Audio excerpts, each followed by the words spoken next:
Matthews Band. They reflect the Flecktones. You're checking out Heard It on the X.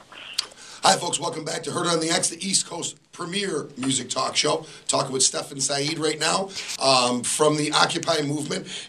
When we went to the commercial break, you were talking about Pete Seeger and concertedly knowing what you're doing musician-wise. Let me ask you a question, though, and I've always been curious about this.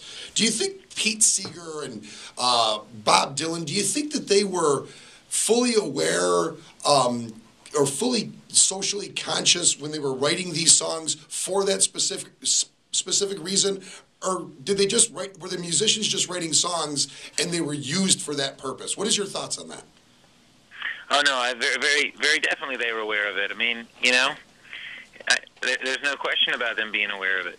They're very, very specifically aware of it, and they write it, and depending on how they write it, I mean, there are, of course, songs that anybody writes that they're writing from a very specifically personal point of view, and there are some that are more topical, and you write because they're specifically inspired by some event or something. But through the civil rights movement, I mean, there's no doubt. I mean, it's in all their writing. You don't write a song called Emmett Till without thinking about the civil rights movement. That's true. That's true. Yeah. I mean, I guess that question's more directed toward Dylan than Pete Seeger. I think sometimes I question if Dylan was just writing songs and people just used them for what, you know, their purposes. That was my question there. Yeah, I mean, you know, anybody can weigh in whatever anybody can say. I mean, but there's obviously he thought very much about some of the things he was writing about, and some of, just like I was saying, some of the songs though are just about personal experience, and yeah, they speak for a time in a zeitgeist because one's life is part of that zeitgeist. And when a zeitgeist is there's a real collective zeitgeist, which doesn't happen often, but is obviously happening right now, not just in the U.S. but globally, as it did in the 60s. You know, all of our personal experiences, without having to even write something topical, become relevant to that zeitgeist and a part of that expression. So there's a time when, you know, when that's happening, hey, even if you're not writing a topical song, but it's one that's a personal reflection on your reality, it may easily speak just as well for the sure, it fits a mold. Sure, I agree with you there. And you were one of the first people. I want to talk about your song, "The Bell." It was one of the first. You know, it was the first major song that was anti the Iraq War. This is actually I remember the first time I ever heard of you is I heard Dave Matthews cover this song. And then, you know, I looked into it, but this was the first song that was anti that war, and you really took on that sort of, you know, you went out there on a limb. I mean, I'm half Iraqi, right? I mean, on one level, I remember, yes, I'd been a part of that movement, you know, already, just the global movement, but certainly there was a part of it that was very personal. You know, here I'm an all-American Southern boy, grew up in Virginia, like Dave, you know, which is how we know each other. It's just, you know, but but at the same time, I was having to deal with the fact that this country that I was very much raised a part of, hardcore, was bombing my family again, completely over failed efforts, you know, globally, not just the United States, to sustain what was already proven to be an unsustainable global economic system. That's really what was going on. It was, you know, it wasn't even just about oil, right? It was about a whole thing that even Christians or Jews or Muslims, you know, people are freaking out all over the world because they know that this can't go on anymore. And however they express it might be good or bad, but I don't think there's any question of the fact that people kind of get a sense that we need to figure something new out, you know? And yeah, I mean, I went out on a limb, but I had no choice, you know, I think in terms of my identity. Mm-hmm.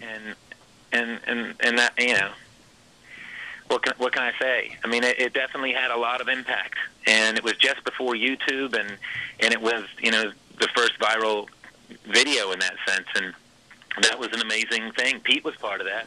Mm-hmm. Guys from Ween, a group that I used to play in, and Spearhead were also part of it, and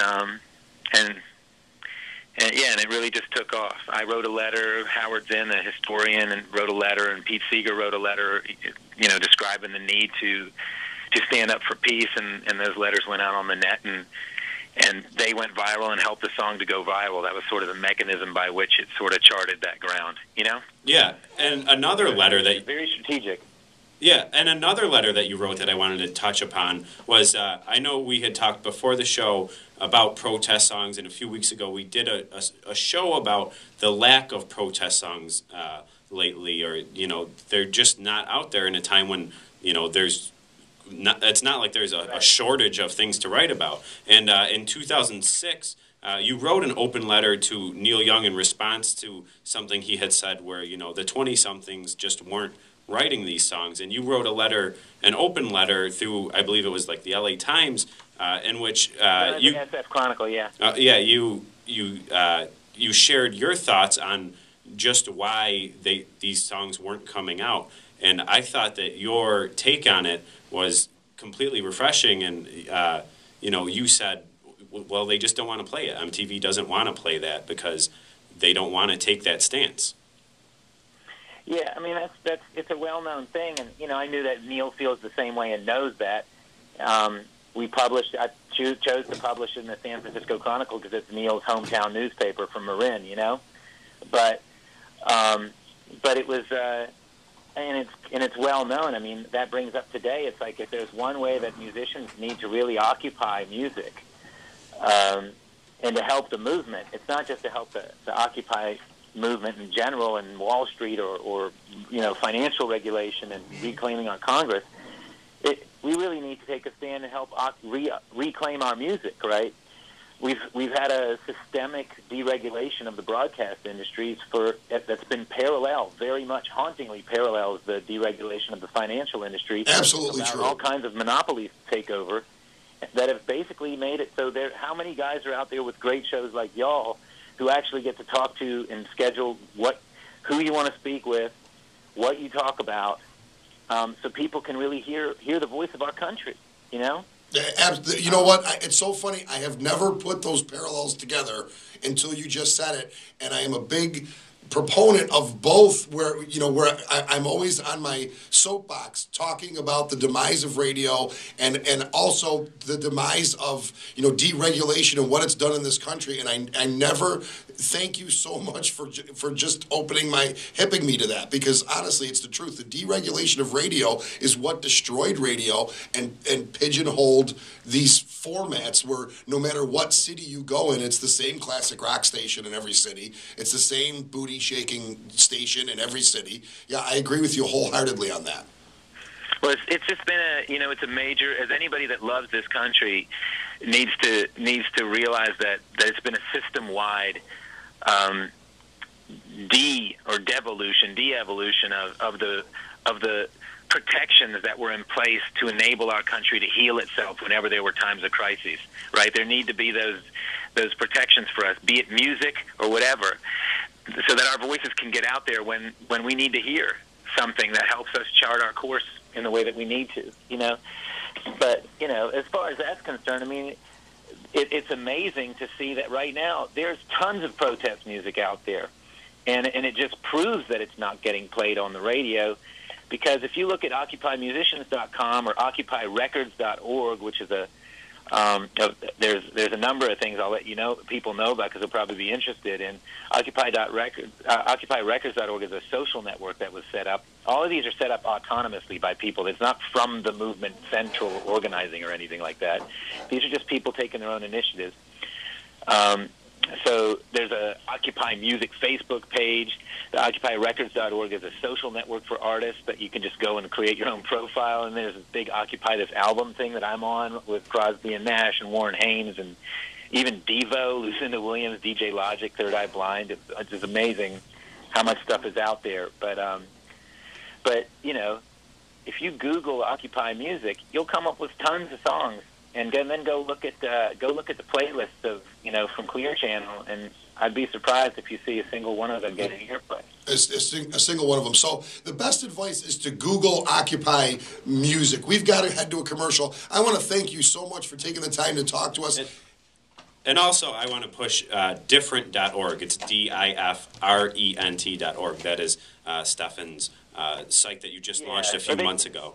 you guys can anybody can go and say hi to me at StephanSaid.com. It's STEPHANSAID, like said. Like said.com. Yeah. I wanted to. Good to talk to y'all. And we're going to check in with you periodically if that's okay. Hey, man, just shoot me an email, give me a holler. Yeah, we'd love to have, we'll love to have you on, a couple times, down the road and hear what's going on, man. And thank you so much. Good luck with all your endeavors, and what you're doing is a wonderful thing, man. Keep going. All right, y'all too. All right, talk to you soon, man. Bye-bye. Bye. Very, very interesting guy. Yeah, very interesting, and he's done a lot of things. He's played with a lot of people. He's been on, with Dylan. With Paul Simon, as I said, he's Neil Young, Warren Haynes. Neil Young, Warren Haynes. He's got a lot of stuff going on. Yeah, and I didn't know Dave covered that one song. Yeah, well, you know me as the Dave Matthews aficionado that I am, and I try not to be that on the air. Too much, but yeah, you're doing a very poor job. I try not to be, the Dave Matthews aficionado fanboy that I am. Well, we actually did a whole show on Sniper 15 who mocked us. I know, but I've been reeled in lately. Okay, so I didn't want to go right on the air and start talking about how Dave Matthews had covered his song. Oh. But you know how I am. I do, yeah, because I think Kim Marie got a call the other night at like 3 a.m. because the producer of the first 3 albums. There's a rumor that Steve Lillywhite will be going into the studio with the Dave Matthews Band in January to record some new music, and I was very excited because Steve Lillywhite is the producer who produced what Dave Matthews Band fans call the Big Three, the first 3 albums, which to me are like the holy grail right there. Yeah. So what though, I love that about you, and I love that I wish more 22, 23-year-old kids would get excited about music the way you get excited about music. I think it's great, and like we've been telling everybody too, please go to Netflix, go if you have FiOS or if you have what is it, Roadrunner? Time Warner? What is the other one? Time Warner. Time Warner. Yeah. If you have the Dish Network, if you have Family Video, you can go rent the physical copy. Yeah, please rent Inside Job. See Inside Job. If you don't understand the Occupy movement, and if you just think it's a bunch of freaks and weirdos that are unemployed, that don't have anything better to do, so they're just messing up a park, and they don't have any clear-cut vision, any clear-cut agenda that they're after, please see Inside Job. I beg you all. Every American citizen should be given a copy of this documentary at birth, and right with your birth certificate, you should get this documentary, and it really explains a lot of things, and it'll, on top of terrifying you, which I don't want to terrify people, but it'll wake you up, it'll open your eyes, and it'll really just show you what you're missing. Yeah, what a disaster, and what a criminal empire really runs this country. And you'll see that the objectives that the OWS had are right. Yeah. I mean, they were really right. And Stephan Said, just great message, and just a great human being. Great spokesman for, he's a really, really well-spoken man, really just a great spokesman for what's going on, too. We're going to take a small commercial break, come back on the other side, and I think we're going to order pizza. Yeah, I want to order a pizza on the air, I decided. All right. We go from that Stick around, folks. Are you sick of the